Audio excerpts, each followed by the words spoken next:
Hello guys, welcome to RP maths Gurukul. RP maths গুরুকুলের 1000 math practice ক্লাসের আজকে আমরা এসে উপস্থিত হয়েছি 10th ক্লাসে। 9টি ক্লাস আমরা অলরেডি কমপ্লিট করে ফেলেছি এবং সেখানে অবধি আমরা 166টি প্রশ্ন সলভ করে ফেলেছি। এবং শুধুমাত্র প্রশ্ন নয়, আমরা অনেক রকমের ট্রিক শিখেছি, অনেক রকমের প্রসেস শিখেছি। ঠিক আছে, তো 167 নাম্বার কোশ্চেন থেকে আজকে আমরা স্টার্ট করব। অ্যারাউন্ড 200 প্রশ্ন আমাদের সলভ হতে চলেছে। এই যে 1000 যে আমাদের গোল পোস্টটি আছে, সেটি আমরা খুব তাড়াতাড়ি অ্যাচিভ করব এবং সেটা 1000 কেন, আমি এই গোল পোস্টটিকে সরিয়ে নিয়ে গিয়ে 2000-এও ফিক্সড করতে পারি, যদি তোমরা তোমাদের ইন্টারেস্ট দেখাও আমাকে। তোমরা আরও বেশি কমেন্ট করো, আরও বেশি আমাকে জানাও যে তোমরা কেমন ফিল করছো, এই ক্লাসগুলো করে তোমাদের কেমন লাগছে, ভেতর থেকে কি একটা সেই আগুন বেরিয়ে আসছে, মনে হচ্ছে হ্যাঁ এবার আমরা অঙ্ক একদম দেখেই করে ফেলতে পারবো, মনে হচ্ছে কি না? তো সেটা আমাকে জানাও, আমি নাহলে বুঝবো কী করে তুমি না জানাও। তোমরা কমেন্ট করো, ঠিক আছে, লাইক করো, শেয়ার করো ক্লাসগুলোকে, যাতে আরও বেশি মানুষ এই অঙ্কগুলো দেখে আরও বেশি অ্যাসপিরেন্টরা কী করতে পারে না, ঘরে বসে নিজেদের প্রিপারেশন নিতে পারে। ওকে, চলো গাইস, চলে যাই আজকের ক্লাসের প্রথম প্রশ্নে। তো 166 প্রশ্নগুলো অলরেডি সলভ হয়ে গেছে আগের দিনের ক্লাসে। 166 নাম্বার অবধি আমরা সলভ করেছিলাম। ইয়েস, 167 নাম্বার থেকে আজকে আমরা শুরু করব। কোশ্চেন নাম্বার 167তে কী বলা হয়েছে, একটি লম্ব বৃত্তাকার শঙ্কু ব্যাসার্ধ শঙ্কুর একটি লম্ব বৃত্তাকার শঙ্কুর ব্যাসার্ধ একই রেখে যদি এর উচ্চতা 3 গুণ বৃদ্ধি করা হয় তবে এর আয়তন কত বৃদ্ধি পাবে? ঠিক আছে, তো লম্ব বৃত্তাকার শঙ্কু হচ্ছে কি রাইট সার্কুলার কোণ, যাকে আমরা ইংলিশ কী বলে থাকি, রাইট সার্কুলার কোণ। ওকে, তো গাইস রাইট সার্কুলার কোণ সেটি কীরকম দেখতে হয়, অনেকটা বরের টোপরের মতো, তাই তো তোমরা সবাই জানো। তো এই হচ্ছে আমার রাইট সার্কুলার কোণ। এবার বলা হয়েছে যে এর কী এক রেখে না, রেডিয়াস একই রেখে যদি হাইটকে কী করা হয়, 3 গুণ করে দেওয়া হয়, হাইটকে 3 গুণ করে দেওয়া হয়, তাহলে আয়তন বৃদ্ধি পাবে। তোমরা কি জানো যে এই রাইট সার্কুলার কোণের আয়তনের ফর্মুলা কী, ভলিউমের ফর্মুলা কী না, ভলিউম হচ্ছে 1/3 পাই আর স্কোয়ার এইচ। তার মানে কি 1/3 এই পাই আর স্কোয়ার কী প্রকাশ করে না, বেস এরিয়া। বেস এরিয়াটা কি, বেস এরিয়া এখানে যেহেতু বেস হচ্ছে বৃত্তাকার, তাই বৃত্তের এরিয়া হচ্ছে পাই আর স্কোয়ার, তো সেই পাই আর স্কোয়ার দিয়ে প্রকাশ হচ্ছে কি না বেস এরিয়া। তাহলে 1/3 into base area into height. তাহলে আমি বেস এরিয়া একই থাকবে যদি আমি আরকে একই রাখি, যদি রেডিয়াস আমার সেম থাকে, রেডিয়াসে কোনো চেঞ্জ না হয়, তাহলে নতুন যে ভলিউমটি হবে সেই ভলিউমে আমি দেখব যে 1/3 পাই আর স্কোয়ার এই পার্টটি কী থাকছে, কনস্ট্যান্ট থাকছে। তার মানে পাই আর স্কোয়ারের কোনো ডিফারেন্স আসছে না। ডিফারেন্স আসছে কোথায় না এইচে। তাহলে আগে ছিল এইচ, এখন সেটি 3 গুণ বৃদ্ধি পেয়ে হয়েছে 3h। ঠিক আছে, তাহলে আলটিমেট এই এইচ 3 গুণ হওয়ার জন্য ভলিউমও কী হয়ে গেছে, 3 গুণ হয়ে গেছে। তাহলে আমি বলতে পারি যে V1 ভলিউম সেটি হচ্ছে কি আগের ভলিউমের 3 গুণ। ইজ নট ইট বলবে, হ্যাঁ একদম ঠিক। তাহলে ভলিউমে কী হয়েছে, 3 গুণ হয়েছে। 3 গুণ হওয়া মানে কত পার্সেন্টেজ বৃদ্ধি পেয়েছে? তাহলে আমি বলবো কি এখানে V1/V করলে আমি কী দেখতে পাবো, 3/1। তার মানে 1 ছিল হয়েছে 3, তাহলে বৃদ্ধি পেয়েছে কত, 2। কতই বৃদ্ধি পেয়েছে, 1-এ। তাহলে 2/1 ইন্টু 100 মানে 200% আমার আয়তন বৃদ্ধি পেয়েছে। আশা করি প্রত্যেকে বুঝতে পেরেছ। তো এখন থেকে এই প্রশ্নটি এলে আর তোমাদের আশা করি অসুবিধা হবে না। নেক্সট প্রশ্ন, এই প্রশ্ন থেকে কীরকম হতে পারে, যে বললো আমাকে হাইট ফিক্সড রেখে, হাইটে কোনো চেঞ্জ না করে যদি আরকে 3 গুণ করা হয়, রেডিয়াস 3 গুণ করা হয়, তাহলে দেখো কী হবে। তাহলে রেডিয়াস 3 গুণ করলে দেখো আর স্কোয়ার আছে এখানে, তাহলে আর স্কোয়ার মানে কি, 3 স্কোয়ার মানে 9 গুণ বৃদ্ধি পাবে। তখন আমরা কী লিখবো না, তখন V1/V লিখবো 9/1। তার মানে কি 8 গুণ বৃদ্ধি পাচ্ছে, 8 বৃদ্ধি পাচ্ছে মানে 800% তখন বৃদ্ধি পাবে যদি আমার কাছে কি হয় না আর 3 গুণ হয়। New R is equal to previous আরের 3 গুণ হয় যদি, তাহলে তখন কি ঘটবে না 800% আমার আয়তন বৃদ্ধি পাবে। এই দুই ধরনের প্রশ্নই আমার হতে পারে, ডিপেন্ডিং অন কোশ্চেন্স আনসার ভিন্ন ভিন্ন হবে, শুধু কনসেপ্ট মাথায় রাখতে হবে। ঠিক আছে, কেন 3 গুণ হচ্ছে, কেন 8 গুণ, কেন 9 গুণ হচ্ছে। Is it clear? চলে যাই পরের প্রশ্নে। কোশ্চেন নম্বর 168তে কী বলা হয়েছে না, একটি স্কুলের 175 জন ছাত্রের মধ্যে কিছু মিষ্টি বিতরণ করা হয়েছিল। খুব ভালো কথা। 35 জন ছাত্রের অনুপস্থিতির কারণে প্রতিটি শিশু আরও 4টি করে মিষ্টি পায়। তাহলে এটাই তো হচ্ছে অ্যাভারেজের কনসেপ্ট। অ্যাভারেজের কনসেপ্ট কী বলেছে, যেটা চলে যাবে সেটার জন্য যেটা বেঁচে থাকবে সেটা সবার মধ্যে সমানভাগে ভাগ করে দিতে হবে। তাহলে 35 জন ছাত্র যে পরিমাণ মিষ্টি পেত, এই 35 জন ছাত্র যে পরিমাণ মিষ্টি পেত সেই পরিমাণ মিষ্টিটা কি বাকি জনের মধ্যে, তাহলে 35 জন নেই, ছিল 175 জন, 35 জন অনুপস্থিত হয়েছে, তাই উপস্থিত কত ছিল না 175 মাইনাস 35 দ্যাট ইজ 140।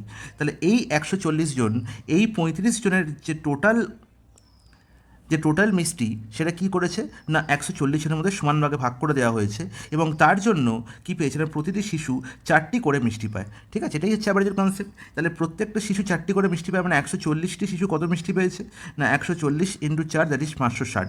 তাহলে এই 560টা অ্যাকচুয়ালি কাদের ভাগের না এই 35 জনের ভাগের। তাহলে 35 জনের প্রত্যেকে কত করে পেয়েছিল, আর 35 জনের প্রত্যেকে যা পায় 175 জনের প্রত্যেকেও তাই পায়, একই গল্প, তাই তো? তাহলে অ্যাভারেজ তো সেম।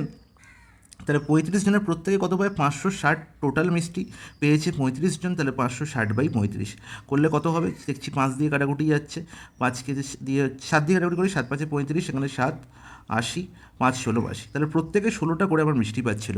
আমার নির্ণয় করতে বলা হচ্ছে কতগুলো মিষ্টি বিতরণ করা হয়েছে, তাহলে 175 জনের মধ্যে প্রত্যেকে 16 জন করে মিষ্টি পেয়েছে, 16টি করে মিষ্টি পেয়েছে। তাহলে টোটাল মিষ্টি কতগুলো না টোটাল মিষ্টি হয়ে গেল আমার 175 × 16। এবার দেখো 175 ইন্টু 4 করলে কত পাচ্ছি না 4 5 20 0, 4 7 68 আর 2 70, 7 ইন্টু 4 করলে কত হবে না 2800। তার মানে অপশান বি হয়ে গেল পরের কারেক্ট আনসার। ওকে, চলে যাই পরের প্রশ্নে। 169 এক নির্দিষ্ট পরিমাণ অর্থ এ ও বি দুই ব্যক্তির মধ্যে 3:5 অনুপাতে ভাগ করতে হবে। খুব ভালো কথা, কিন্তু এটি 2:3 অনুপাতে ভাগ করা হয়েছিল এবং এর ফলে বি 10 টাকা কম পেয়েছিল। বিতরণ করা অর্থের পরিমাণ কত ছিল? অসাধারণ একটি প্রশ্ন। দেখো, এ আর বি এর মধ্যে ভাগ করার কথা ছিল কী অনুপাতে না 3:5 অনুপাতে, কিন্তু ভাগ করা হয় আলটিমেট 2:3 অনুপাতে। ঠিক আছে, ভুল করে, এটা হচ্ছে কারেক্ট, এটা হচ্ছে ইনকারেক্ট। ওকে, রেশিও। এবং এর ফলে বি 10 টাকা কম পেয়েছিল। তাহলে বি কত পেয়েছিল? 10 টাকা কম পেয়েছিল। ঠিক আছে, দেখো তো প্রথম হচ্ছে আমাকে টাকার পরিমাণটা কিন্তু নির্দিষ্ট।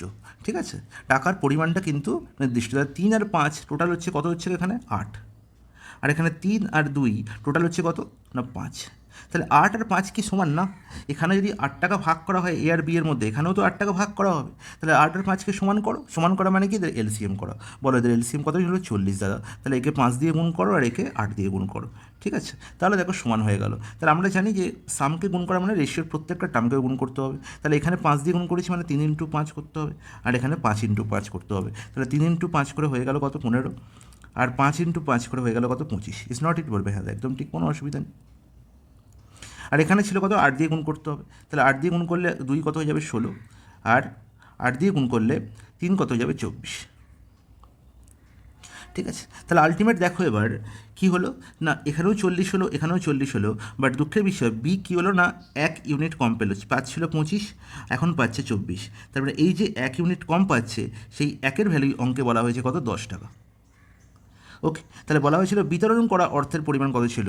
তাহলে বিতরণ করা পরিমাণ কত ছিল? 1-এর ভ্যালু যদি 10 হয়, বিতরণ করা হয়েছিল এখানেও 40, এখানেও 40, আলটিমেট 40 ইউনিটের ভ্যালু। তাহলে 1-এর ভ্যালু 10 হলে 40 ইউনিটের ভ্যালু কত হবে না 40 ইউনিটের ভ্যালু হবে 10 × 40, দ্যাট ইজ ₹400, 400 টাকা। অপশান ডি হয়ে যাবে প্রশ্নের সঠিক আনসার। অসাধারণ একটি প্রশ্ন। এই ধরনের প্রশ্ন কিন্তু পরীক্ষা আসার প্রবণতা কিন্তু প্রচণ্ড বেশি। চলে যাই পরের প্রশ্ন। কোশ্চেন নাম্বার 170-তে কী বলা হয়েছে? একটি ট্যাপ 6 ঘন্টার মধ্যে একটি ট্যাঙ্ক পূরণ করতে পারে। খুব ভালো কথা। অর্ধেক ট্যাঙ্ক ভরাট হওয়ার পরে অনুরূপ আরও 3টে ট্যাপ খোলা হয়, তাহলে ট্যাঙ্কটি সম্পূর্ণরূপে পূরণ করতে মোট কত সময় লাগবে? দেখো, যখনই আমি দেখছি যে 6 ঘন্টার মধ্যে একটি ট্যাঙ্ক পূরণ হচ্ছে, তাহলে আমি ধরে নিতে পারি যে ট্যাঙ্কের ক্যাপাসিটি কিছু একটা আছে। আর আমরা জানি যে ট্যাঙ্কের ক্যাপাসিটি হচ্ছে কি টোটাল ওয়ার্ক। ঠিক আছে, তাহলে টোটাল ওয়ার্ক আমি ধরে নিলাম, এই 6-এর কোনো মাল্টিপল ধরে নাও তুমি, 6-এর মাল্টিপল 6 হতে পারে, 12 হতে, 18 হতে, আমি 6 ধরলাম। তাহলে 6 ইউনিট হচ্ছে আমার টোটাল ওয়ার্ক। ওকে, 6 ঘন্টার মধ্যে 6 ইউনিট কাজ করছে ট্যাপ 1টি। তাহলে ট্যাপ 1 সেই 6 ঘন্টার মধ্যে 6 ঘন্টায় 6 ইউনিট কাজ করছে। তাহলে ট্যাপ 1-এর এফিসিয়েন্সি কত না 6/6, দ্যাট ইজ হচ্ছে 1 ইউনিট। তাহলে সে 1 ঘন্টায় 1 ইউনিট কাজ করছে।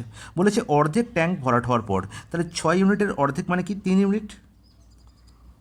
আর এই 3 ইউনিট কাজ করতে ট্যাপ 1-এ কত টাইম লাগবে 3 আওয়ার্স। তাহলে 3 ঘন্টা কাজ অলরেডি হয়ে গেছে। বলা হলো এরপরে আরও 3টে ট্যাপ খোলা হলো, কীরকম না অনুরূপ ট্যাঙ্ক, মানে এই ট্যাঙ্কটির যা ট্যাপ 1-এর যা অনুরূপ আরও 3টে ট্যাপ খোলা হয়েছে। তাহলে ট্যাপ 1-এর যা এফিসিয়েন্সি সেরকম আরও কটা ট্যাপ খোলা হলো না 3টে ট্যাপ খোলা হলো। টোটাল এখন কটা ট্যাপ কাজ করছে না 4টে ট্যাপ কাজ করছে। তাহলে ট্যাপ 1-এর মতো আরও 3টে ট্যাপ, মানে টোটাল ট্যাপ হচ্ছে কত? এখন টোটাল ট্যাপ হয়ে গেল আমার 4টে, টোটাল ট্যাপ হয়ে গেল 4। তো টোটাল ট্যাপের এফিসিয়েন্সি কত? তাহলে একটা ট্যাপের এফিসিয়েন্সি ছিল এক, অনুরূপ চারটে ট্যাপের অনুরূপ তিনটে ট্যাপ অ্যাড হয়েছে, টোটাল চারটে ট্যাপের এফিসিয়েন্সি কত হবে? 4 হবে। তাহলে 4 এফিসিয়েন্সি নিয়ে 3 ইউনিট কাজ অলরেডি হয়ে গেছে, বাকি 3 ইউনিট কাজ করতে কত সময় লাগবে? তাহলে আমরা জানি টোটাল ওয়ার্ক বাই এফিসিয়েন্সি, তাহলে 3/4 আওয়ার্স। আর 3/4 আওয়ার্সকে যদি আমি মিনিটে ট্রান্সফার কত হবে? ইন্টু 60 করবো, 4×15 = 60, 15 দিনে 45 মিনিট। তাহলে 3 ঘন্টা তো আগে লেগেই ছিল অর্ধেক ভর্তি করতে, আর বাকি অর্ধেক ভর্তি করতে 45 মিনিট টাইম লাগলো। নির্ণয় করতে কী বলা হয়েছে? ট্যাঙ্কটি সম্পূর্ণরূপে পূরণ করতে কত সময় লাগবে? তাহলে 3 + 45, that is 3 hours 45 minutes। Option D হয়ে যাবে কারেক্ট আনসার। পরের প্রশ্নে চলে যাই। 171 একজন ব্যক্তি 12% সরল সুদ হারে দুটি সমান পরিমাণ অর্থ যথাক্রমে 3.5 বছর এবং 5.5 বছরের জন্য ধার দিয়েছিলেন। খুব ভালো কথা। যদি দুটি সুদের মধ্যে পার্থক্য 1800 টাকা হয় তাহলে মোট ধারের পরিমাণ খুঁজে বার করো। তাহলে এই ধরনের প্রশ্নের ক্ষেত্রে যেটা আমায় করতে হবে সেটা হচ্ছে আর কিছুই নয়। দেখো 3.5 আর 5.5 মধ্যে ডিফারেন্স কত? 2। সেই 2 বছর মানে আলটিমেট কত? 2 বছরের ডিফারেন্স। এই 2 বছর 12% করে টোটাল সুদের ডিফারেন্স কত হবে? না 2 × 12%। এই 2 × 12%-এরই ভ্যালু বলা হয়েছে কত? 1800 টাকা। ওকে, ডাইরেক্ট আনসার। তাহলে 2 × 12%-এর ভ্যালু যদি 1800 হয়, এখান থেকে আমি 100%-এর ভ্যালু নির্ণয় করবো, আর 100%ই হয়ে যাবে আমার কি? মোট ধারের পরিমাণ বা প্রিন্সিপালের পরিমাণ, তাই তো? তাহলে 1800 বাই কত? না 24 × 100। ব্যাস, এটাই হচ্ছে আমার কারেক্ট আনসার। দেখো 6 দিয়ে কাটাকুটি যাচ্ছে, এখানে 6 × 4 = 24, এখানে 300, এখানে 4কে দিয়ে 25, তাহলে 25 × 3 = 75, মানে 7500 হয়ে যাবে আমার প্রিন্সিপাল। এবার তুমি দাদা কী করে হলো, আপনি যদি একটু আমাকে ইলাবোরেট করে বলেন, তাহলে আমি বলবো দেখো 12% সরল সুদের হার, সেখানে 3.5 এবং 5.5 বছরের জন্য ধার দেওয়া হচ্ছে, ঠিক আছে? তাহলে যখন 5.5 বেশি দেখছি তাহলে এখানে বেশি সুদ পাবো, তাই তো? তাহলে আমি যদি পি আমার প্রিন্সিপাল হয় তার ওপর 12% হারে মানে 12/100 ইন্টু 5.5 হয়ে যাবে কি? 5.5 বছরের জন্য সুদ, এটা হচ্ছে 5.5 বছরের জন্য সুদ, মাইনাস পি ইন্টু কত? না 12% হারেই 3.5 বছরের জন্য সুদ। তাহলে এই দুই সুদের ডিফারেন্স কত? না 1200, সরি কত? 1800, ভেরি সরি। তাহলে এখান থেকে আমি কী করবো? পি এর ভ্যালু নির্ণয় করবো। দেখো একই প্রসেস, সেম প্রসেস। আমি এখানে কী করলাম? না পি × 12/100 কমন নিলাম, আর দেখো 5.5 আর 3.5-এর ডিফারেন্স কত? না 2। ওকে, তাহলে = কত? 1800। তাহলে আলটিমেট পি এর ভ্যালু কত হলো? না 1800 ইন্টু কত? 100/12 × 2। তাহলে দেখো সেম ক্যালকুলেশন এলো তো? তুমি বলবে হ্যাঁ তাই তো, একই তো ক্যালকুলেশন এলো, ঠিক আছে? গল্প একই, শুধু কনসেপ্ট বোঝো, কনসেপ্ট বললেই প্রশ্নের আনসার অনায়াসে একদম চুটকিতে হবে, ঠিক আছে? চলো এই পরের প্রশ্ন। বলছে একটি নির্দিষ্ট অর্থের উপর 2 বছরের জন্য সরল সুদ প্রতি বছরে 4% হারে 350 টাকা। খুব ভালো কথা। যদি এটি আগের মতো একই সময়ের জন্য একই হারে চক্রবৃদ্ধি সুদে বিনিয়োগ করা হয় তাহলে কত বেশি সুদ অর্জিত হয়? তার মানে আমি কি বলা হয়েছে? না একই টাকা যদি সিম্পল ইন্টারেস্টের পরিবর্তে কম্পাউন্ড ইন্টারেস্টে রাখা হয় তাহলে কত টাকা আমি বেশি ইন্টারেস্ট পাবো সেটাই নির্ণয় করতে বলা হয়েছে, সেটাই আমাকে নির্ণয় করতে বলা হয়েছে। ইটস নট ইট বলবে হ্যাঁ একদম তাই তো। তাহলে দেখো প্রশ্নে কী বলা হয়েছে? একটি নির্দিষ্ট অর্থের উপর 2 বছরের জন্য সরল সুদ প্রতি বছরে 4% হারে 350 টাকা, ঠিক আছে? তাহলে 350 টাকা আমি কী পাচ্ছিলাম? সুদ পাচ্ছিলাম। কত বছরে? না 350 টাকা আমি 2 বছরে সুদ পাচ্ছি। তাহলে 2 বছরের প্রত্যেক বছরে কত করে সুদ পেয়েছি? নিম্ন দ্বারা 175, আর এখানে হচ্ছে 175, তাই তো? তাহলে 175 টাকা আমি প্রতি বছরে সুদ পেয়েছি, 175 টাকা আমি প্রতি বছরে সুদ পেয়েছি। এটা হচ্ছে সিম্পল ইন্টারেস্ট। সুদের হার কত ছিল? 8%, কত ছিল? না 4%। এবার বলা হয়েছে যে যদি এই টাকাটাই মানে যদি পিটা, ধরো পি টাকা আমি ব্যাংকে রেখেছিলাম, সেখান থেকে 2 বছরে 2 ইয়ার্সে আমি 350 টাকা সিম্পল ইন্টারেস্ট পেয়েছি, কারণ প্রত্যেক বছরে 175 টাকা করে পেয়েছি, সুদের হার হচ্ছে 4%। এবার বলা হয়েছে এই পি টাকাটা যদি কম্পাউন্ড ইন্টারেস্টে রাখা হয় তাহলে কত বেশি সুদ পেতাম? আমি মনে রাখবো যে এই ফার্স্ট ইয়ারে যে 175 টাকা পেয়েছি সিম্পল ইন্টারেস্টে, কম্পাউন্ড ইন্টারেস্টেও ফার্স্ট ইয়ারে আমি 175 টাকাই পাবো, ঠিক আছে? সেকেন্ড ইয়ারে গিয়ে আমার কী হবে?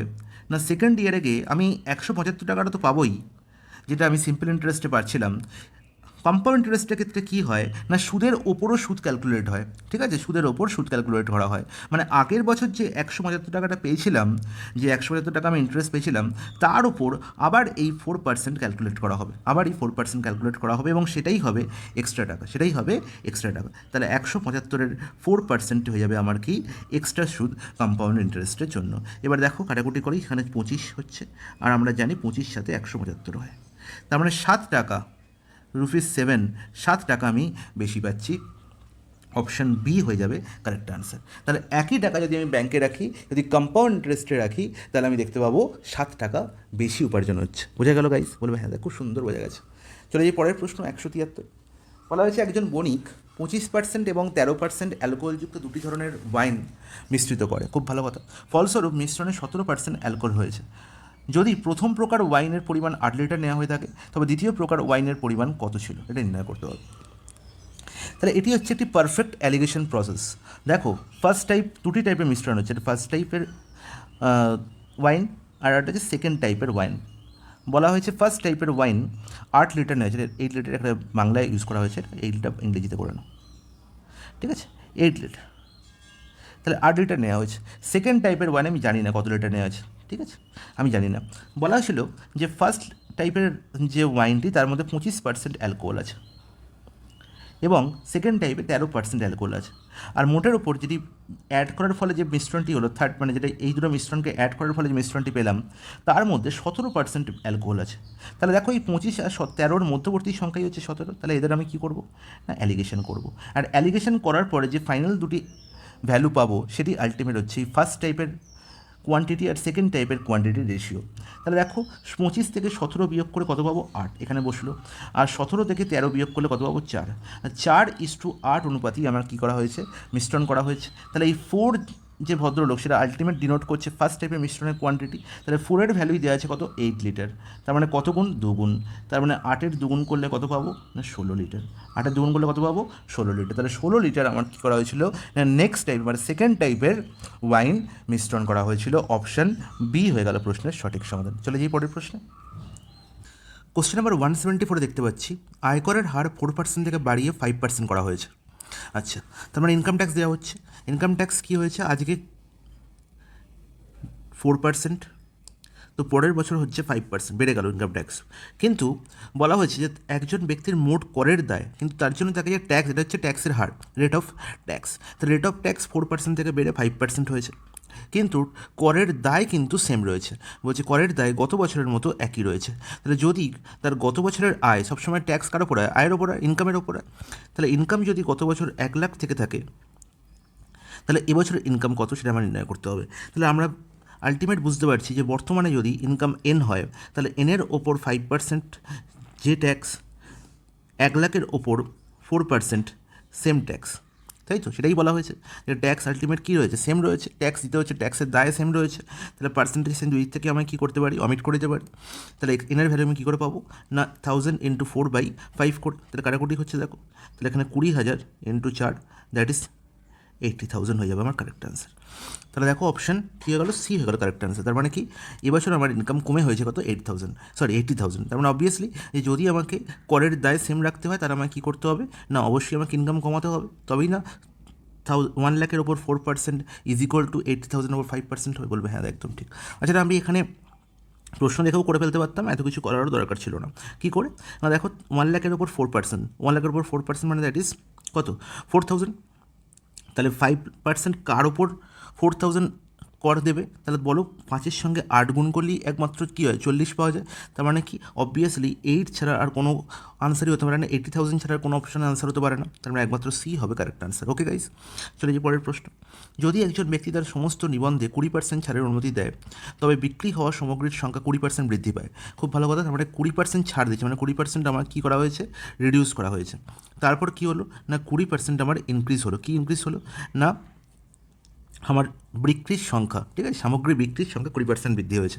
তাহলে বিক্রির ওপরের প্রভাব কী হয়েছে, তাহলে সমগ্র বিক্রির ওপর তার প্রভাব কী হয়েছে। তার মানে কি সমগ্র বিক্রির ওপর মানে কি, মানে তার আলটিমেট লাভ বা তার টোটাল যে আয় সেটা কী হয়েছে, তার এফেক্ট কী হয়েছে। তাহলে 20% হ্রাস আর 20% আমার বৃদ্ধি, এর মধ্যে সম্পর্ক যদি আমাকে খুঁজে বার করতে হয় তাহলে সবসময় মনে রাখবে সম্পর্ক হচ্ছে -a²/100। তার মানে কি 20% যদি আমার কোনো জিনিস কমে যায় এবং তারপর 20% আবার অন্য একটা জিনিস বৃদ্ধি হয়, তাহলে টোটালের উপর -a² মানে কি টোটালের উপর a% ইনক্রিজ ডিক্রিজ হয়ে যদি a% ইনক্রিজ হয় তাহলে আলটিমেট টোটালের উপর -a²/100 মানে a²/100 হ্রাস পায়। তাহলে এর ভ্যালু এখানে কত 20, তাহলে 20² দ্যাট মিনস 4% কী হয়ে যাবে ডিক্রিজ হবে, 4% ডিক্রিজ, অপশন সি হবে correct answer. Is it clear? বলবে দা একদম বুঝতে পেরেছি, কোনো অসুবিধা নেই। কোশ্চেন নাম্বার 176-এ বলা হয়েছে ট্রেন এর 50 কিলোমিটার দূরত্ব অতিক্রম করতে 35 মিনিট সময় লেগেছে। যদি ট্রেন বি এর গতি ট্রেন এর চেয়ে 25% দ্রুত হয় তবে এটি একই দূরত্ব অতিক্রম করতে কত সময় নেবে? তাহলে দেখো তোমরা সাধারণত দেখি প্রশ্নটা কী করবে। সাধারণ অ্যাপ্রোচ বলবে যে দাদা 50 কিলোমিটার দূরত্ব অতিক্রম করেছে 35 মিনিটে, তাহলে ট্রেন এর গতিবেগ কত? ট্রেন এর গতিবেগ কত না আমরা জানি distance by time equal to গতিবেগ। তাহলে 50 কিলোমিটার টাইম ডিস্টেন্স আর টাইম নিচ্ছে 35 মিনিট, তাহলে কিলোমিটার বাই ঘন্টা করতে গেলে কী হবে? তাহলে 35কে আমি 60 দিয়ে ভাগ করলে ঘন্টা হয়ে যাবে। তাহলে এই হচ্ছে আমার কিলোমিটার পার ঘন্টা স্পিড পেয়ে গেলাম কার না ট্রেন এর। তাহলে ট্রেন এর গতিবেগ পেলাম, ওকে। তাহলে ট্রেন বি এর গতিবেগ আমাকে নির্ণয় করতে হবে। ট্রেন বি এর গতিবেগ কি 25% বেশি, 25%-এর ফ্র্যাকশন ভ্যালু কত না 1/4। তার মানে 4 যদি ট্রেন এর গতিবেগ হয় ট্রেন বি এর গতিবেগ 1 আরও বেশি মানে 5/4 গুণ। তাহলে ট্রেন বি এর গতিবেগ কত হলো না 50, আর এই দেখো এই 60টা উপরে চলে যাবে, তাহলে 50 × 60/35 ইন্টু কত না 5/4, এটা হলো ট্রেন বি এর গতিবেগ। তাহলে ট্রেন বি এর কত সময় লাগছে না কিলোমিটার ডিস্টেন্স তো একই আছে 50 কিলোমিটার, তাহলে 50 বাই এটা করলেই আমি কী পেয়ে যাবো না ট্রেন বি এর কত সময় লেগেছে। কিন্তু এই প্রসেসে যে প্রশ্নটা পরীক্ষায় সলভ করবে তার কিন্তু পরীক্ষায় চাকরি পাওয়ার সম্ভাবনা হচ্ছে ধরে নাও 0%। ঠিক আছে, 0%ই ধরে রাখবো, সে চাকরি পাবে না। ঠিক আছে, তোমাকে মনে রাখতে হবে, কনসেপ্ট মনে রাখতে হবে। বারবার বলেছি যে কনসেপ্ট দিয়ে কাজ হয় বাবা। ঠিক আছে, দেখছি 50 কিলোমিটার এও অতিক্রম করছে ট্রেনে, আর 50 কিলোমিটার ট্রেন বিও অতিক্রম করছে, মানে ডিস্টেন্স কী আছে কনস্ট্যান্ট। আর যদি ডিস্টেন্স কনস্ট্যান্ট থাকে তাহলে কি হবে? তাহলে স্পিড রেশিওকে কী করবো রিভার্স করলে, স্পিড রেশিওকে উল্টো করলে ইনভার্স করলে আমি কী পেয়ে যাবো টাইম রেশিও। তাহলে স্পিড রেশিও কত দেখি না বলা হয়েছে ট্রেন এর চেয়ে 25% বেশি দ্রুত কে ট্রেন বি। তাহলে ট্রেন বি আর ট্রেন এর স্পিড রেশিও কত হবে? 125/100। ট্রেন এর গতি যদি 100 হয় 25% বেশি মানে 125, এবং যেটা কি আমরা বলে থাকছি কত 5/4, যেটা আমি একটু আগে বললাম তোমাদের। তাহলে 4 যদি ট্রেন এর স্পিড হয় ট্রেন বি এর স্পিড হচ্ছে 5/4। তাহলে এই যে 5/4 এটা যে কী রেশিও না স্পিড রেশিও। ইজ নট ইট? বলবে হ্যাঁ একদম ঠিক। তাহলে টাইম রেশিও কী হবে? ডিস্টেন্স যেহেতু কনস্ট্যান্ট, এই টাইম রেশিও কী হবে? তাহলে time taken by B is to time taken by A, এটা রেশিও কী হবে না উল্টো রেশিও, তার মানে 4:5। বলবে হ্যাঁ দাদা একদম ঠিক, কোনো অসুবিধা নেই। আর ট্রেন এর কত টাইম লাগছিল না 35 মিনিট টাইম লাগছে, তাহলে 5-এর ভ্যালুই হচ্ছে কত 35, কত গুণ গো 7 গুণ। তাহলে ট্রেন বি এর কত লাগবে না 7 গুণই লাগবে টাইম, তাহলে 7 × 4 কত 28 মিনিট। এক লাইনে প্রশ্নের আনসার শেষ, অপশান বি হয়ে গেল কারেক্ট আনসার। ঠিক আছে, বোঝা গেল? তো যে প্রসেসে যে অঙ্ক করতে হবে এবং পরীক্ষায় গিয়ে আমাকে কী করতে হবে অঙ্কটা করে আসতে হবে না, আমাকে ঠিক আনসারে দাগ দিয়ে আসতে হবে। ঠিক আছে, এবং তার জন্য যত কম সময় নেওয়া যায় সেই জন্য আমাকে ঠিকঠাক অ্যাপ্রোচ জানতে হবে। তাহলে অ্যাপ্রোচ যদি ঠিক জানা থাকে প্রশ্নের সময় কিন্তু বেশি সময় লাগে না। বোঝা গেল? কোশ্চেন নাম্বার 177, যদি কোনো পণ্যের বিক্রয় মূল্য 35% বৃদ্ধি করা হয় তাহলে মুনাফা 7% বৃদ্ধি পায়, তাহলে পণ্যটির মূল্য নির্ণয় করো। তাহলে দেখো 35% এই যে বৃদ্ধি করা হয়েছে কি না বিক্রয় মূল্য, তার মানে 100 টাকা যদি আগে বিক্রয় মূল্য থেকে থাকতো SP1, এখন SP2 হচ্ছে কত 135। ইজ নট ইট? বলবে হ্যাঁ দাদা একদম ঠিক। তাহলে এই যে 35 টাকা বেশি বাড়লো, এই যে 35 ইউনিট আমার কিসে বাড়লো সেলিং প্রাইসে বাড়লো, এবং সেই কারণেই 7% কী বেড়েছে মুনাফা বেড়েছে মানে প্রফিট বেড়েছে। তাহলে 7% হচ্ছে 35-এর সঙ্গে ইকুইভ্যালেন্ট। তাহলে 7%-এর ভ্যালু যদি 35 হয় তাহলে 100%-এর ভ্যালু হয়ে যাবে কি আমার সিপি, তার মানে 100 ইন্টু কত গুণ, এখানে 5 গুণ হচ্ছে 5 করলে কত হবে 500 টাকা। তাহলে 500 টাকাই আমার ছিল ক্রয় মূল্য। পণ্যটির মূল্য মানে কি ক্রয় মূল্য নির্ণয় করতে বলেছে, অপশন সি হয়ে যাবে প্রশ্নের সঠিক সমাধান। চলে যাই পরের প্রশ্ন। একটি বর্গক্ষেত্রের কর্ণের দৈর্ঘ্য 4√2 সেন্টিমিটার, অন্য একটি বর্গক্ষেত্রের কর্ণের দৈর্ঘ্য নির্ণয় করো যার ক্ষেত্রফল প্রথম বর্গক্ষেত্রের দ্বিগুণ। ওকে, তাহলে এবার দেখো বর্গক্ষেত্রের কর্ণের দৈর্ঘ্য বলা হয়েছে 4√2। তুমি কি জানো যে বর্গক্ষেত্র যদি প্রত্যেকটা সাইড আমি ধরে নিই যে এ এ এ এ এ, তাহলে এর কর্ণের দৈর্ঘ্য কত হয়? তুমি বলবে দাদা A√2 হয়। তাহলে A√2-র ভ্যালু ওখানে বলা হয়েছে কত?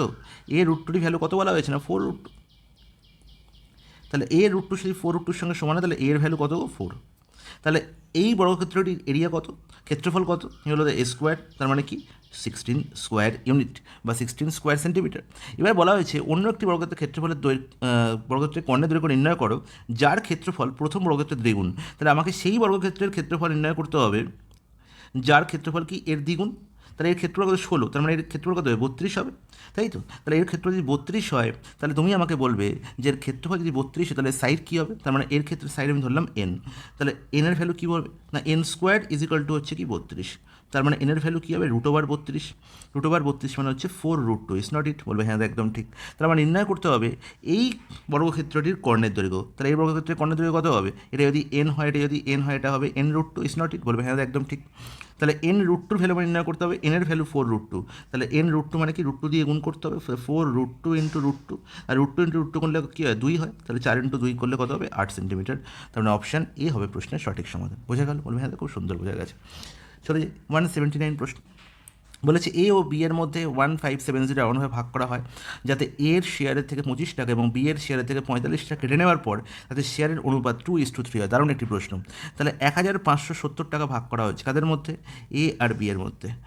এবার বলা হলো যে এর থেকে আমি এর শেয়ারের থেকে 25 টাকা কী করলাম কেটে নিলাম, আর বি এর শেয়ারের থেকে 45 টাকা কেটে নিলাম, এবং তার রেশিও হলো কত না 2:3, ইস নট ইট, বলবে হ্যাঁ একদম ঠিক। তাহলে দেখো এর থেকে 25 আর বি এর থেকে 45 কেটে নেওয়া হয়েছে, মানে টোটালের ওপর কত কেটে নেওয়া হয়েছে না 25 + 45, দ্যাট ইজ কত 70। তাহলে 1570 থেকে 70 যদি কেটে নিই তার মানে 1500 টাকা পড়ে থাকে। তার মানে আলটিমেট এই 1500 টাকায় কী করা হয়েছে না 2:3 অনুপাতে এ আর বি এর মধ্যে ভাগ করে দেওয়া হয়েছে। তাহলে দেখো 2:3 মানে 2 + 3 5, তাহলে 5-এর ভ্যালু কত 1500, কত গুণ কো 3 গুণ, তাহলে 3কে 3 গুণ করলে কত হয় 900, আর 2কে 3 গুণ করলে কত হয় 600। তার মানে আলটিমেট এ -25 এর ভ্যালু হচ্ছে কত 600। তাহলে এ -25 ভ্যালু যদি 600 হয় তাহলে এর ভ্যালু কত হবে 600 + 25, অ্যান্ড দ্যাট ইজ 625 হয়ে যাবে কারেক্ট অ্যান্সার। তাহলে বলা হয়েছে এর প্রাপ্ত অর্থের পরিমাণ কত না 625 টাকা, অপশন এ হয়ে গেল কারেক্ট অ্যান্সার। চলে যাই পরের প্রশ্ন। বলছে এক নির্দিষ্ট মূল্যে একটি পণ্য বিক্রি করে একজন ব্যক্তি 10% লাভ করে, যদি পণ্যটির অর্ধেক দামে বিক্রি করা হয় তাহলে লাভ ও ক্ষতি কত হতো। খুব ভালো কথা। তাহলে পণ্যটিকে বলে ওপর 10% লাভ হয়েছে, তার মানে যদি কস্ট প্রাইস আমার 100 হয় তাহলে সেলিং প্রাইস কত না 100-র ওপর 10% মানে 10 টাকা লাভ, তার মানে 110 টাকায় বিক্রি করা হয়েছে, বলবে না একদম ঠিক। এবার হচ্ছে বলা হলো যদি পণ্যটিকে অর্ধেক দামে বিক্রি করা হয়, যদি পণ্যটি অর্ধেক দামে বিক্রি করা, কার অর্ধেক দামে না SP1 আগে ছিল তার অর্ধেক, তার মানে SP2 কত হলো না 110-এর অর্ধেক, তার মানে কত 55, ইস নট ইট, বলবে হ্যাঁ একদম ঠিক। তার মানে এবার দেখো সিপি আর এসপির সঙ্গে সম্পর্ক কী হলো না সিপি গ্রেটার দ্যান এসপি হয়ে গেল, তার মানে অবভিয়াসলি আমার কী হচ্ছে ক্ষতি হচ্ছে, লস হচ্ছে। তাহলে কত লস হচ্ছে না 100 হচ্ছে সিপি আর এসপিটি হচ্ছে 55, তার মানে হচ্ছে 45 আমার লস হচ্ছে। তাহলে 45 লস কার ওপর হচ্ছে না সিপির ওপরই হচ্ছে, তাহলে 45% আমার কী হবে লস হবে। তাহলে লাভ ও ক্ষতি কত হবে, কত পার্সেন্টেজ হবে না 45%, মানে 45% একটি হবে, এটি 45% ক্ষতি হবে অ্যান্সার অপশন বি, ঠিক আছে, প্রিন্টিং মিস্টেক। তাহলে 45% আমার ক্ষতি হবে। তাহলে মনে থাকবে। চলে আসি পরের প্রশ্নে। বলেছে 2820 টাকাকে এ বি এবং সি এর মধ্যে এমনভাবে ভাগ করতে হবে যাতে এর ভাগের 3 গুণ, বি এর ভাগের 4 গুণ ও সি এর ভাগের 5 গুণ সমান হয়। ঠিক আছে, তাহলে 2820 টাকা ভাগ করা হচ্ছে কার মধ্যে, এ বি সি এর মধ্যে। ওকে, কী বলা হয়েছে না এর ভাগের 3 গুণ, তার মানে 3A = বি এর ভাগের 4 গুণ 4B = সি এর ভাগের 5 গুণ, এটা সমান। তাহলে একটু আগেই লাস্ট কিছুদিন আগেই আমি বলেছি যে যদি আমার কাছে এই ধরনের একটি ইকুয়েশন থাকে, এই ধরনের একটি টার্ম থাকে, তাহলে সেখান থেকে আমি direct A B R C এর ভ্যালু বার করতে পারি, এ বি আর সি এর কী বার করতে পারি, রেশিও নির্ণয় করতে পারি। কী করে তুমি বলবে দাদা 3A = 4B = 5C = K ধরে নাও, তাহলে এর ভ্যালু কী হবে K/3, বি এর ভ্যালু কী হবে K/4, আর সি এর ভ্যালু কী হবে K/5, তাহলে K ক্যান্সেল আউট হয়ে যাবে, আলটিমেট 1/3:1/4:1/5 পড়ে থাকবে। আমি বলবো আমি এত কিছু তো আমি বলিনি, এত কিছু আমার জানার দরকার নেই, আমি এটা জানি বেসিক। তাহলে আমি ডাইরেক্ট কী করে বলবো, যখন এর ভ্যালু আমি নির্ণয় করবো আমি কী করবো না একে অমিট করে বাকি দুজনকার কোএফিসিয়েন্টের গুণফল, তাহলে বি আর সি এর কোএফিসিয়েন্ট কত 4 × 5 মানে 20, তাহলে এর ভ্যালু কত হলো 20। যখন বি এর ভ্যালু বার করলো তখন বিকে বাদ দিয়ে বাকি দুজনকার কোএফিসিয়েন্টের গুণফল 3×5 কত 15, সিকে যখন বার করবো তখন সিকে বাদ দিয়ে বাকি দুজনকার গুণফল মানে 4×3 12, ব্যাস, তাহলে 20:15:12 হয়ে গেল আমার কি, এদের মধ্যে টাকার যেটি ভাগ করা হয়েছে তার রেশিও। তাহলে 20 + 12 + 15 করলে কত হবে, 15 + 12 হচ্ছে 27, 27 + 20 হচ্ছে কত, 47, আর 47-এরই ভ্যালু বলা হয়েছে কত, 2820। ইজ নট ইট বলবে, হ্যাঁ একদম ঠিক। তার মানে কত গুণ হয়েছে, 47কে 6 গুণ করলে 6 7 42, 2 4 24 8, মানে 60 গুণ, 60 গুণ হচ্ছে। মানে নির্ণয় করতে হবে কি, এর শেয়ার নির্ণয় করো। এর শেয়ার মানে কত হবে, 60 × 20, মানে দ্যাট ইজ 1200। 1200 অপশন এ হবে প্রশ্নের সঠিক সমাধান। তো বোঝা গেল, বলবে হ্যাঁ একদম সুন্দর বোঝা গেছে। চলে যাই পরের প্রশ্ন। কোশ্চেন নাম্বার 182, কী বলা হয়েছে, যদি এ বি এর চেয়ে 40% বেশি হয় এবং বি সি এর চেয়ে 20% কম হয়, তাহলে এ আর সি এর রেশিও কী হবে। তাহলে দেখো এখানে লাস্টকে বসেছে সি, তাহলে সিকে তোমরা 100 পুট করে নাও। সিকে কী করবে, 100 পুট করে নাও। তাহলে সি এর ভ্যালু যদি 100 হয়, তাহলে বি সি এর চেয়ে 20% কম, তার মানে 20% কম মানে 100-র মধ্যে 20 কম, তার মানে 80। এ কী বলেছে, বি এর চেয়ে 40% বেশি, আর 40%-এর ফ্র্যাকশন ভ্যালু কত, তাহলে 40%-এর ফ্র্যাকশন ভ্যালু আমরা জানি কি না, 40/100, তার মানে বলতে পারি কি না 2/5, তার মানে 5-এর মধ্যে 2 বেশি, তার মানে আলটিমেট 7-এর 5 গুণ, তাই তো। তার মানে আমি বলতে পারি যে এ বি এর কি 7-এর 5 গুণ, তার মানে এর ভ্যালু কত হবে না 80 × 7-এর 5 ডাইরেক্ট, ঠিক আছে। তাহলে দেখো 5 16 হচ্ছে 80, আর 7 16 কত হবে 112। তার মানে এর ভ্যালু কী পেয়ে গেলাম 112। নির্ণয় করতে হবে কি এ আর সি এর রেশিও। তাহলে এবার তোমরা বলো আমাকে এ আর সি এর রেশিও কত হবে, এর ভ্যালু 112 আর সি এর ভ্যালু হচ্ছে 100। তাহলে 2 দিয়ে কাটাকুটি হচ্ছে, বা 4 দিয়ে কাটাকুটি যাচ্ছে, 4 দিয়ে কাটাকুটি 4 28 112, আর 4 25 হচ্ছে 100। তার মানে 28:25, তার মানে অপশন এ হয়ে যাবে প্রশ্নের সঠিক আনসার। চলে যাই পরের প্রশ্ন 183। কোশ্চেন নাম্বার 183-তে কী বলা হয়েছে, যদি 120টি আমের মূল্য 110টি আমের বিক্রয় মূল্যের সমান হয়, তাহলে লাভ বা ক্ষতির শতাংশ খুঁজতে হবে। তাহলে দেখো এখানে মূল্য মানে কি, ক্রয় মূল্য, ঠিক আছে। তাহলে 110টির ক্রয় মূল্য, 120টির ক্রয় মূল্য, CP of 120 mango equal to SP of 110, ঠিক আছে। তাহলে আমি দেখতে পাচ্ছি এখানে যে 120টির ক্রয় মূল্য আর 110টির বিক্রয় মূল্য সমান, তার মানে 110টি জিনিস বিক্রি করে আমি কি পেয়েছি না 120টি আমের যা কস্ট প্রাইস সেটি আমার পকেটে এসছে। তাহলে আমি আগেই বলেছি যে যখন আমি কোয়ান্টিটির ওপর কী করবো না, লাভ বা ক্ষতি বিচার করবো, তখন যেটা আমি বিক্রি করেছি সেটাই হচ্ছে আমার কস্ট প্রাইস, সেটা আমার কি কস্ট প্রাইস। তার মানে কি এখানে আমি বিক্রি করেছি 110, তার মানে 110 হয়ে যাবে আমার কস্ট প্রাইস। লাভ কত হয়েছে 120 আর 110 আমার ডিফারেন্স, দ্যাট ইজ 10। তাহলে 10/110, দ্যাট মিনস 1/11 হয়ে যাবে আমার কি প্রফিট পার্সেন্টেজ। অবভিয়াসলি প্রফিট হবে, কারণ কি কম জিনিস বিক্রি করে আমার বেশি জিনিসের টাকা পকেটে এসছে। তার মানে 1/11, যাকে আমরা 100 দিয়ে গুণ করলে কী পেয়ে যাই, পার্সেন্টেজ পেয়ে যাই। এবং এটা মনে রাখা দরকার যে 1/11 মানে হচ্ছে কত না 9.1/11%, 9.1/11%।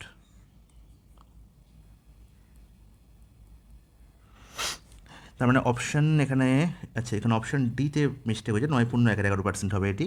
তাহলে অপশান ডি হবে প্রশ্নের সঠিক সমাধান। তো আশা করি তোমরা বুঝতে পেরেছো, কোনো ডাউট বলবে না, কোনো ডাউট নেই। চলে যাই পরের প্রশ্ন, একই প্রশ্ন দুবার টাইপ হয়ে গেছে।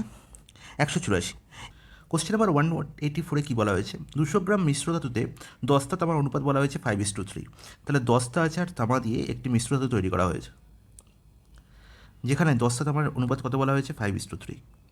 তার টোটাল মিশ্র ধাতুর পরিমাণ কত না 8 ইউনিট, আর সেই 8 ইউনিটের ভ্যালু কত বলা হয়েছে 200। তার মানে কত গুণ, তাহলে 25 গুণ। তাহলে 25 × 75 হচ্ছে গ্রাম হচ্ছে 10টা আছে, সরি তামা আছে, আর 25 × 5 125 গ্রাম হচ্ছে আমার কী আছে 10টা আছে। তাহলে 200 গ্রাম মিশ্রণের মধ্যে আমি 10টা তামার অ্যাকচুয়াল পরিমাণ পেয়ে গেলাম। এবার কী বলা হলো না কত গ্রাম তামা যোগ করলে, তাহলে তামা কিছুটা অ্যাড করা হয়েছে, ধরলাম n গ্রাম অ্যাড করা হলো, যোগ করার ফলে 10টা তামার অনুপাত 3:5 হয়েছে। তাহলে 3:5 হয়ে গেল এখন অনুপাত তামা n গ্রাম অ্যাড করার ফলে।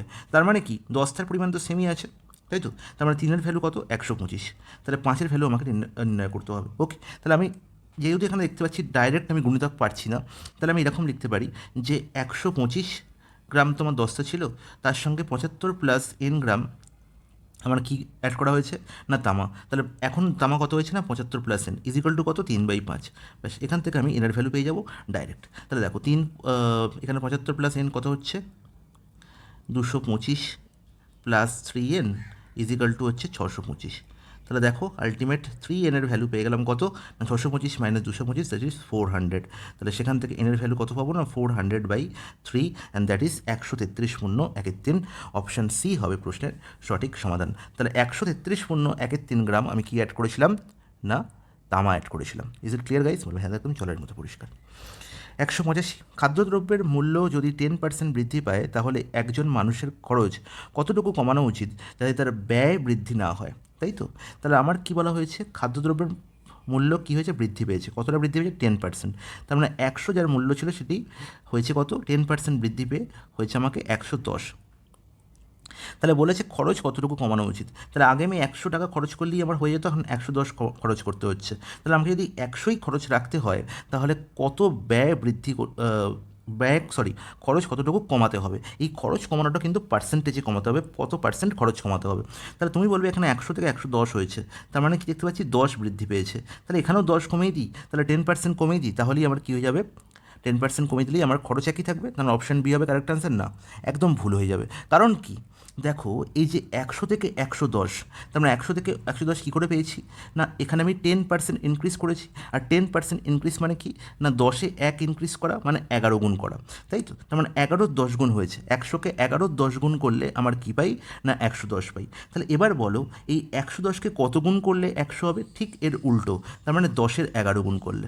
তাহলে 110-কে 10-এর 11 গুণ করি তাহলে আমি 100 পাবো। তার মানে এখন যে জিনিসটার মূল্য 11, সেটাকে 10 হতে হবে, তাহলে কত কমতে হবে, 1 কমতে হবে। কতই কমতে হবে, 11ই কমতে হবে। তাহলে 1/11 হয়ে যাবে কি আমার, কত পার্সেন্টেজ কমাতে হবে না, ইন্টু 100। তাহলে 1/11 মানে সবসময় আমরা জানি কি না 9.1-11%। অপশান এ হবে প্রশ্নের সঠিক সমাধান। তো চলে যাই পরের প্রশ্ন 186 বলছে কত টাকা মূলধনের উপর বার্ষিক 4% সরল সুদের হারে 3 বছরের জন্য সুদের পরিমাণ 1200 টাকার উপর 5% হারে 4 বছরের সুদের পরিমাণের সমান হবে, তাই তো? তাহলে কত টাকার মূলধন, কত টাকাটা আমি জানি না, ধরলাম n টাকা। তাহলে n টাকা করবো 4% হারে 3 বছরের জন্য। তাহলে এখানে এসআই পার্সেন্টেজ কত, আমরা জানি SI percentage is equal to কি, সবসময় মনে রাখবে SI percent is equal to rate of percentage into time. তাহলে 4% ইন্টু 3 করলে কত হচ্ছে, এসআই পার্সেন্টেজ 12%। তার মানে n টাকার উপর 12% ইজিক্যাল টু আমার কী হচ্ছে, 1200 টাকার ওপর 5% হারে 4 বছরের জন্য। তাহলে এখানে এসআই পার্সেন্টেজ কত না, 20%। তাহলে n টাকার ওপর 12% হারে যে সুদ পাবো, n টাকার ওপর 12% হারে যে সুদ পাবো, এখানে বাই 100 করার দরকার নেই, এখানে দুদিকেই পার্সেন্টেজ আছে। 12% যে সুদ পাবো, 1200 টাকার ওপর 20% সেম সুদ হবে। ওকে, তাহলে দেখো পার্সেন্টেজ দুই থেকে কী হয়ে গেলো, অমিট হয়ে গেল, পার্সেন্টেজকে কেটে উড়িয়ে দাও। তাহলে শুধু পড়ে রইল n into 12 equal to 1200 into 20। তাহলে 12 এখানে দেখো ক্যান্সেল আউট হলো, পড়ে রইল কি 100। তার মানে n এর ভ্যালু কত হলো না 20 into 100 that is 2000। Option C হয়ে গেল প্রশ্নের সঠিক সমাধান।